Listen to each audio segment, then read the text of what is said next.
Baik, Assalamualaikum warahmatullahi wabarakatuh. Waalaikumsalam warahmatullahi wabarakatuh. Oke, boleh minta waktunya sebentar untuk interview. Boleh, silakan. Saya bersedia untuk melakukan interview. Terima kasih. Di section pertama itu ada tentang background and information. Oke, langsung saja ke pertanyaan pertama ya. Oke. Apa bahasa ibu Anda atau bahasa yang secara umum Anda gunakan dalam kehidupan sehari-hari? Especially in formal situation. Oke. Bahasa ibu, berbicara tentang bahasa ibu saya yaitu bahasa Sunda ya, karena saya dilahirkan dalam suku Sunda dan otomatis komunikasi yang digunakan dalam kehidupan sehari-hari menggunakan bahasa Sunda gitu.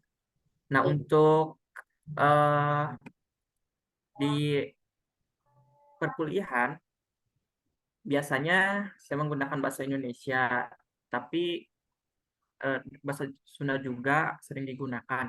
Nah, mungkin itu saja mengenai bahasa ibu saya. Oke, itu bahasa Indonesia ya. Lanjut ke Iya, pertanyaan kedua.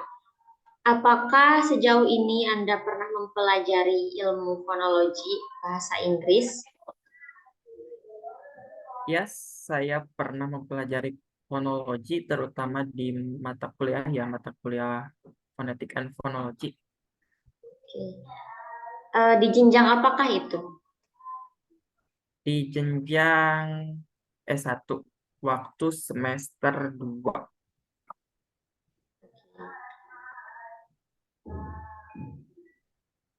Oke, lanjut. Menurut Anda, apa perbedaan yang Anda rasakan ketika mempelajari fonologi antara bahasa native Anda atau bahasa ibu dengan bahasa Inggris? Perbedaannya dalam segi apa? Oh, perbedaan ya. Perbedaan bunyi atau pola pengucapan antara bahasa ibu saya dengan bahasa Inggris mungkin antara lain sebagai berikut ya, seperti eh, jumlah vokal gitu. Jumlah vokal di bahasa ibu saya kan ada 7 a, i, u, e, o, e, dan e gitu. Terus di bahasa Inggris cuma ada 5 a, i, u, e, o. Terus kualitas vokal, terus jumlah konsonan dan kualitas konsonan, dan sistem bunyi konsonan akhir bahasa ibu saya yang lebih kompleks gitu. Cukup ya untuk jawaban. Ya,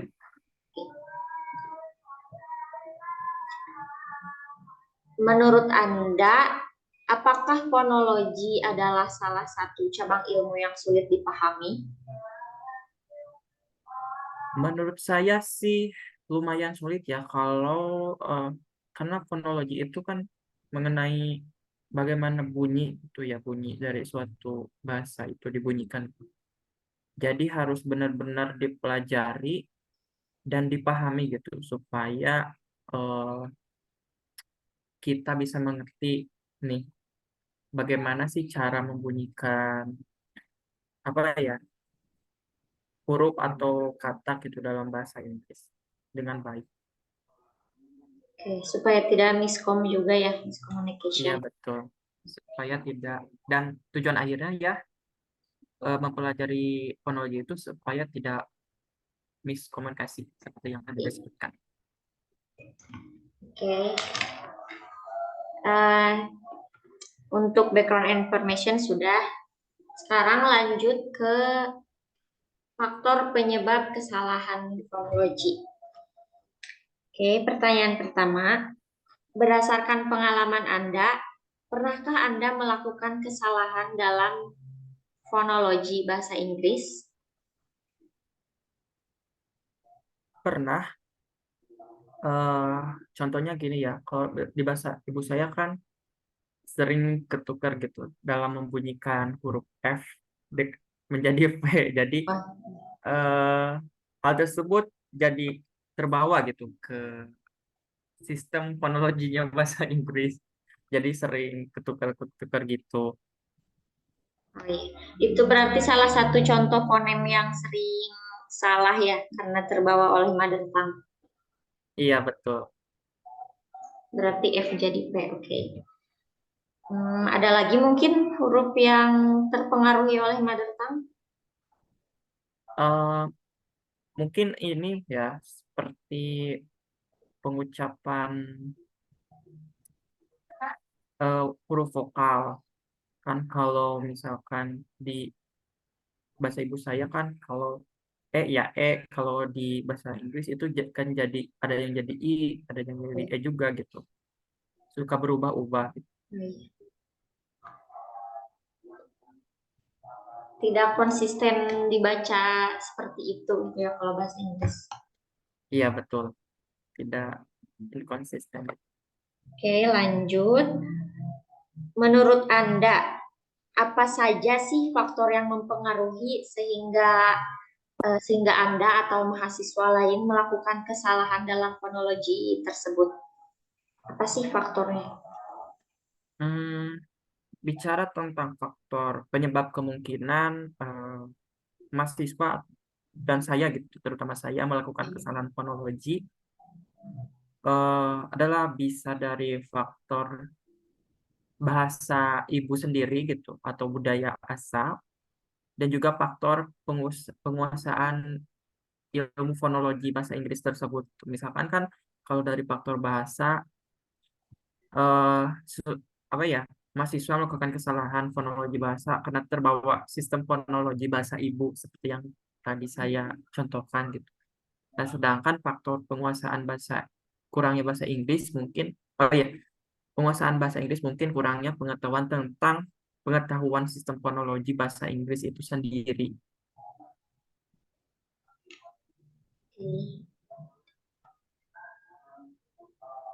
Seperti itu. Lanjut.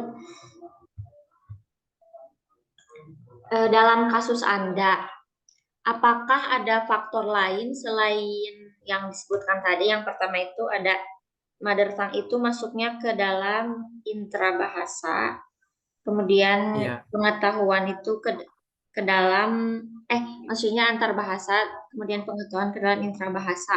Ada lagi gak selain itu yang mempengaruhi yang menjadi faktor terhadap kesalahan fonologi itu? Faktor lain yang mungkin bisa menjadi penyebab kesalahan dalam fonologi ya, mungkin kondisi psikologis saya atau mahasiswa ya. Karena kan dalam mengucapkan ini masih ragu gitu. Ya. Apakah ini benar gak sih gitu mengucapkannya. Jadi kadang rasa tidak percaya diri itu menjadi penyebab kesalahan Iya. dalam fonologi. Berarti masuk ke internal ya. Iya, betul. Kalau ini jadi pengaruh nggak misalnya dari pengajar atau kelas environment atau dari metode belajar yang gitu-gitu? Ada pengaruhnya juga tidak? Menurut saya ada sih. Tentu saja ya, kalau misalkan fonologi itu butuh eh, lecturer atau dosen yang pronunciation-nya bagus gitu. Ya. Supaya kan ini tentang bunyi gitu. Terus metodenya juga yang harus banyak ke yang drilling, cara baca yang baik. Terus apalagi ya, environment-nya atau lingkungan kelasnya juga eh, mungkin bisa dikondisikan supaya apa sih, apa yang kita pelajari mengenai fonologi itu bisa kita pahami secara baik gitu. Oke. Eh, Terus apakah sejauh ini ya lingkungan belajar Anda itu mendukung tidak untuk kita itu eh, berbicara like a native speaker? Pengalaman saya sih sudah cukup mendukung ya, terutama dari dosennya sudah capable atau ya dia jago gitu dalam pronunciation-nya. Kan tetapi mungkin bisa lebih ditingkatkan lagi dalam metode pembelajarannya supaya bisa mempraktikkan langsung gitu, tidak cuma teori saja. Oke. Eh, Lalu berdasarkan pengalaman Anda, untuk menghindari kesalahan atau meningkatkan improvement knowledge tentang pengetahuan fonologi ini, media apa sih yang Anda gunakan atau Anda sarankan untuk mahasiswa lain untuk meningkatkan kualitas fonologi Anda agar sesuai dengan standar bahasa Inggris? Yang pertama pasti menggunakan berbagai sumber ya mengenai fonologi, kita harus rajin baca gitu, terus pahami. Saya juga menggunakan dulu sih ya menggunakan aplikasi fonologi untuk bisa pronounce sebuah apa ya huruf gitu atau kata dengan baik. Ya. Seperti itu sih. Oke. Lalu menurut Anda, apa akibat yang dihasilkan dari melakukan kesalahan fonologi ini? Akibat dari melakukan kesalahan fonologi yaitu yang saya rasakan dan pernah saya observasi. Oh iya, saya rasakan. Maaf. eh Orang-orang terutama dalam berkomunikasi ya, orang yang kita ajak bicara itu tidak mengerti gitu. Apa sih yang kita sedang ucapkan kalau terjadi kesalahan dalam fonologi itu? Jadi terjadi eh apa miskomunikasi gitu.